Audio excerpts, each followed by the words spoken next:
Social media पर इन दिनों ये गाना काफी तेजी से वायरल हो रहा है और तो और ये गाना सबकी जुबान पर छाया हुआ है। हर कोई इस गाने को गुनगुना रहा है। शायद ही कोई ऐसा बचा होगा जिसने इस गाने पर रील नहीं बनाया होगा। और आपको बता दें कि ये गाना ना तो भोजपुरी इंडस्ट्री का है और ना ही बॉलीवुड इंडस्ट्री का है, बल्कि ये गाना 23 साल के एक ऐसे रैपर का है जिसका नाम रेमा है, जो नाइजीरिया का रहने वाला है। और रेमा के गाने न सिर्फ बॉलीवुड और हॉलीवुड में बल्कि दुनिया भर में बवाल मचा दिए हैं। बाकी मीडिया रिपोर्ट्स के मुताबिक रेमा बचपन से ही रैप करना शुरू कर दिया था। 15 साल की उम्र में वो न केवल अपनी म्यूजिक के हुनर को निखारना चाह रहा था, बल्कि वो अपने पिता के मौत के बाद अपने परिवार के लिए भी काम कर रहा था। लेकिन काम की तलाश में और अपने संगीत के जुनून को जिंदा रखने के लिए उसे अपना गाना छोड़ना पड़ा। लेकिन बाद में रीमा ने मेहनत करके एक नया गाना लाया और उस गाने को 8 महीने के अंदर बड़ा रिकॉर्ड बना दिया। और आपको बता दें कि रेमा के गाने का नाम है बेबी कम डाउन। और इस गाने पर अब तक लाखों रील बन चुके हैं और ये गाना हर किसी की जुबान पर चढ़ा हुआ है। वैसे तो रेमा ने और कई सुपरहिट गाने दिए हैं, लेकिन उनके कम डाउन गाने ने सबसे ज्यादा सुर्खियां बटोरी हैं। और आपको बता दें कि रेमा के इस गाने पर मात्र 8 महीने के अंदर 480 मिलियन व्यूज है। बाकी इन दिनों रेमा भारत में है और इंडिया टूर पर आते ही उनका जोरदार स्वागत भी किया गया है। और भारत में रेमा के लिए इंडियन स्टाइल में खास परफॉर्मेंस दिया गया था, जिसे देखने के बाद वो मंत्रमुग्ध हो गए थे। अब हमने आपको रेमा के इस गाने के बारे में क्यों बताया, ये हम आपको आगे की वीडियो में विस्तार से समझाते हैं। लेकिन उससे पहले नमस्कार, मेरा नाम है डॉली पांडे, मेरे साथ है कैमरामैन विशाल और आप देख रहे हैं जनता जंक्शन। कोरियन सिंगर रेमा के गाने पर 8 महीने के अंदर 480 मिलियन व्यूज आते हैं और रेमा पूरी दुनिया में फेमस हो जाते हैं। हर कोई उनका गाना सुनता है, उनके गाने पर खूब रील बनाया जाता है। और आज वो भारत घूमने आते हैं तो उनका भारत में एक भव्य स्वागत किया जाता है। अब हम बात करते हैं भोजपुरी पावर स्टार पवन सिंह की। तो आपको बता दें कि आज से 1 साल पहले पवन सिंह का एक गाना आता है पुदीना। और ये गाना 2 महीने के अंदर लगभग 500 मिलियन व्यूज का आंकड़ा क्रॉस कर लेता है। और आज पुदीना भोजपुरी का वो पहला गाना है जिस गाने पर कम समय में ओवरऑल 1 बिलियन व्यूज है। इसके अलावा आपको बता दें कि पवन का लॉलीपॉप गाना, जिसको इंटरनेशनल सॉन्ग कहा जाता है, वो गाना आज विदेशों में भी आज खूब बजता है। इसके बावजूद भी पवन सिंह को आज तक इंटरनेशनल लेवल पर प्रोग्राम करने के लिए कभी कहीं नहीं बुलाया गया।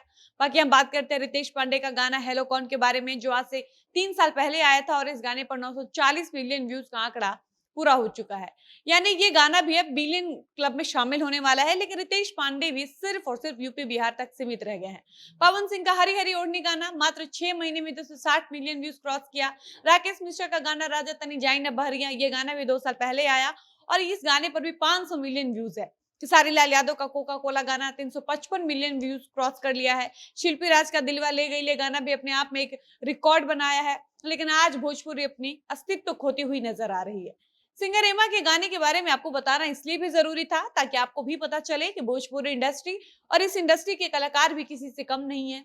भोजपुरी एल्बम इंडस्ट्री और भोजपुरी सिनेमा इंडस्ट्री के ऐसे जाने कितने गाने और फिल्में हैं जिन्होंने बड़े बड़े रिकॉर्ड्स बनाए हैं। भोजपुरी इंडस्ट्री की ऐसी कई फिल्में हैं जिनका यूट्यूब पर मात्र व्यूज 300 से 400 मिलियन व्यूज है। इसके बावजूद भी भोजपुरी इंडस्ट्री अपने गानों और अपने फिल्मों की वजह से नहीं जानी जाती, बल्कि भोजपुरी इंडस्ट्री के कलाकारों ने आपस में लड़ झगड़ कर इस इंडस्ट्री का इतना गंदा छवि बना दिया है कि आप जब बाहर के लोगों के सामने भोजपुरी इंडस्ट्री का नाम लेते हैं तो बाहर के लोग भोजपुरी गानों और फिल्मों का नाम सुनते ही मुंह नाक सिकोड़ने लगते हैं और उनके दिमाग में सिर्फ और सिर्फ अश्लीलता, विवाद और जातिवाद घूमने लगता है। यूपी बिहार झारखंड से बाहर रहने वाले लोगों को लगता है कि भोजपुरी इंडस्ट्री में सिर्फ और सिर्फ विवाद होता है। भोजपुरी इंडस्ट्री में जो भी गाने और फिल्में बनाई जाती हैं वो सब के सब अश्लील होते हैं। भोजपुरी इंडस्ट्री के कलाकार अश्लील होते हैं, इस इंडस्ट्री के सिंगर अश्लील होते हैं, इंडस्ट्री के राइटर अश्लील होते हैं और भोजपुरी गानों में सिर्फ अश्लीलता दिखाया जाता है।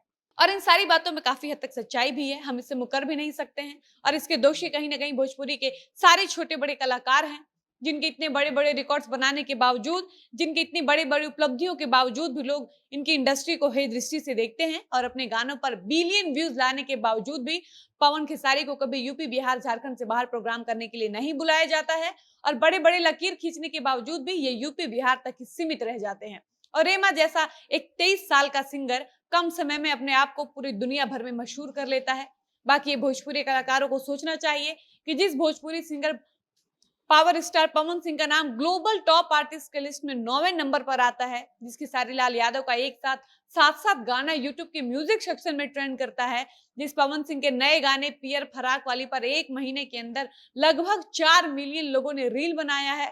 वो लोग आपस में ही लड़ झगड़ कर एक दूसरे का टांग खींचकर कैसे अपनी इंडस्ट्री को बर्बाद कर रहे हैं। खैर, इसी के साथ इस वीडियो को यहीं पर समाप्त करते हैं और मिलते हैं ऐसे ही किसी नए वीडियो के साथ। तब तक मुझे इजाजत दीजिए। धन्यवाद।